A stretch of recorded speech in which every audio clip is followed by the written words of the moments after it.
use for prayer, the one you use for intercession, the one the Bible says when you speak in tongues, you speak secrets, than the one that needs interpretation. That if you go into maturity, you understand the uses of the apparatus of the Spirit. I wish I could talk to you. Do you realize in the realm of the Spirit, there is an apparatus to be able to command the morning? There is a prayer level you can get to where you can command the morning. 1 Corinthians 13 verse number 1. Notice what the Bible says. It doesn't say if I speak. It says though I speak the tongues of men. Does Paul speak the tongues of men? Yes, he says I'll thank my God that I speak in more tongues more than all of you. Yes, sir. No. He didn't say that I speak more times. He's talking about the quantity of tongues. So he says, though I speak in tongues of men. Does he speak in tongues of men? Yes. Does he speak in tongues of men? Yes. Now he says, and of angels. How come nobody has told us that we can actually speak in tongues of angels?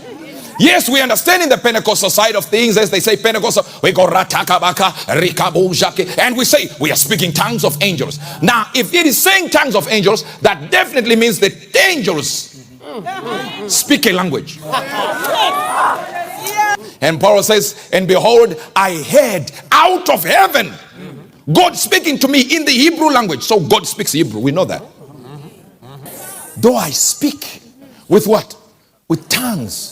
And the word that appears as tongues many times, it is the word glossa. And if you're talking about speaking in tongues, it's the glossolalia.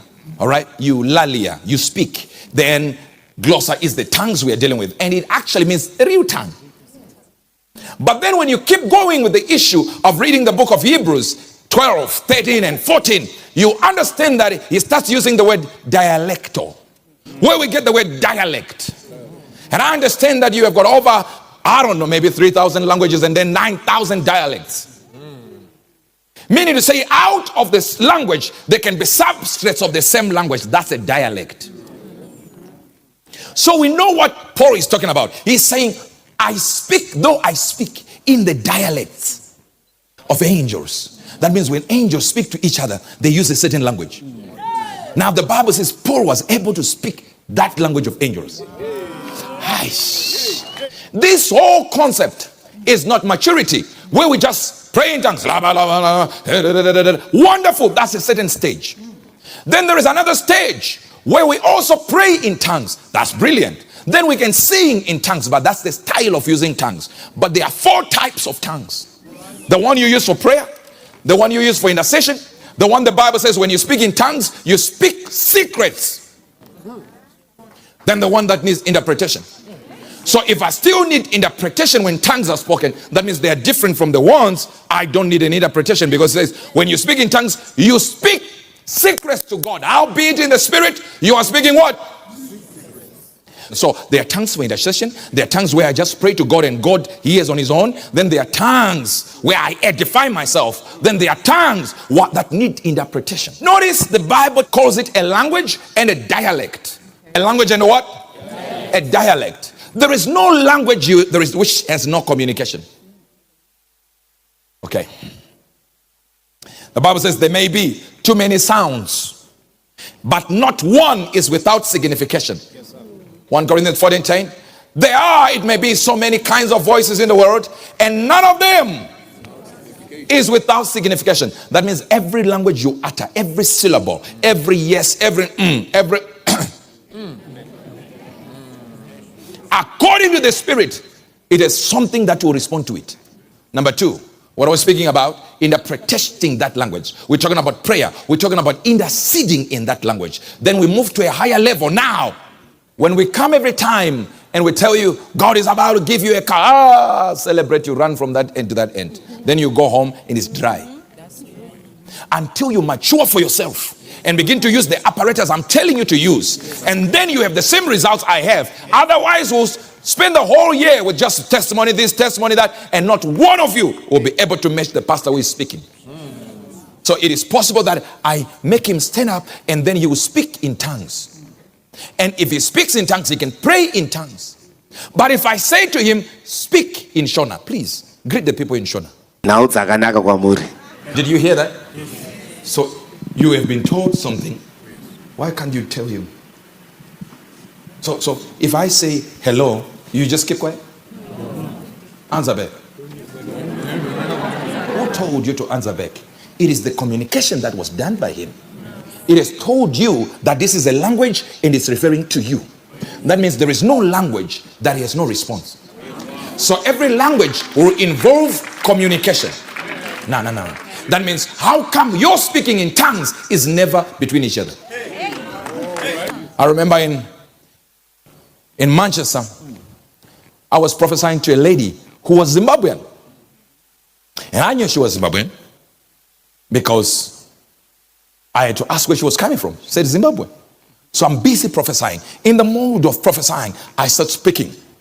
God is going to take you from this to that location, from this to that location, and all these other things. Then I entered a language I had no idea. And everyone is looking at me. In that moment, I am thinking I'm still speaking in Zimbabwean language, Shona, and English. So I thought I was mixing the two. So I'm okay with some people who are from Britain looking at me somehow. Because I'm speaking this language and I'm realizing that as I speak in English, she's not getting me. So I tuned into what? Into Shona, and she would get me. But then it happened that I asked her, you understood me? She said, yeah, I get everything. I said, what was I saying? And everyone is thinking she is the gift of interpretation of tongues. Whereas no, I was speaking in French when I thought I was speaking in Shona. And she had just gotten a job at the embassy interpreting for French speakers. And I was busy speaking in French for over 10 minutes. No idea it is French. I can't speak it now. So there are languages of men. Then there are languages of tongues. Angels have a language that they speak. And those angels can speak a language that will cause you to get into a certain level, a dimension. You begin to download resources and techniques of the spirit used by luminaries. So when you begin to speak in tongues, you are speaking languages that can command angels. I hear there is an argument. You can't command angels unless God allows you. That's a very silly argument. Because everything we do is because God allows us. So why argue as a church? Could it be that we are failing to get a hold of the realities of tongues of angels? Because where we are right now, it says we are come unto Mount Zion. He that speaks in an unknown tongue edifies himself, rejuvenates, repairs oneself. That means your cells can even get the inclination, the impulses. Your cells will begin to get it. You get what I'm saying? I know something is in my blood, something is in my bones, something is in my cells. As you move, you can feel tongues are rising.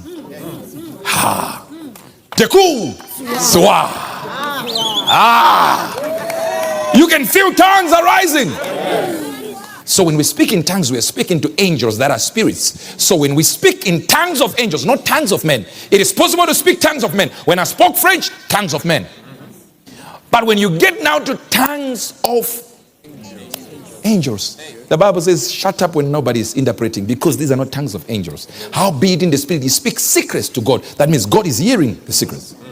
And if we speak to God, God has to answer back in our spirits, and we know exactly what he said. So I can speak to God in tongues. And I did not say I can direct my thoughts to God. It's speaking. It's a convo. It's a conversation. So we are conversing with God. The problem with you is you're thinking of mono. So you're sitting there and God doesn't say anything. Exactly the way you pray. If you watch one time in London, I spoke to somebody. And they spoke back, and I spoke to them, and they spoke back. And I said, wait, tell me what you think we said. I didn't complicate it. Tell me what you think we said. And then I wrote my own. It matched. It is possible that I speak to you and you'll be able to answer back. It is possible that when we are moving in the street and we see the enemy joining us, we can just a little dog. I see you walking over there. Instead of good morning, I say La Crustabra. Hey, La Crustabra. You go Lehendrigo Sacradixa Angre. I know you are saying your mother and your father are okay. God is blessing you. Bye. I know this. That's why they think we are faking it. Oh yes. Because they understand even the smallest, the most myopic minded person on earth will tell you if it's a language, why can't you hear back? There is a time, brothers and sisters, that is coming, that when we begin to speak in tongues, we can hear the language, we can understand what somebody is saying, and we can get the knowledge, and then we answer back, and we converse in tongues. I said we converse in tongues. We converse in tongues. Go ahead. Aye. Hey.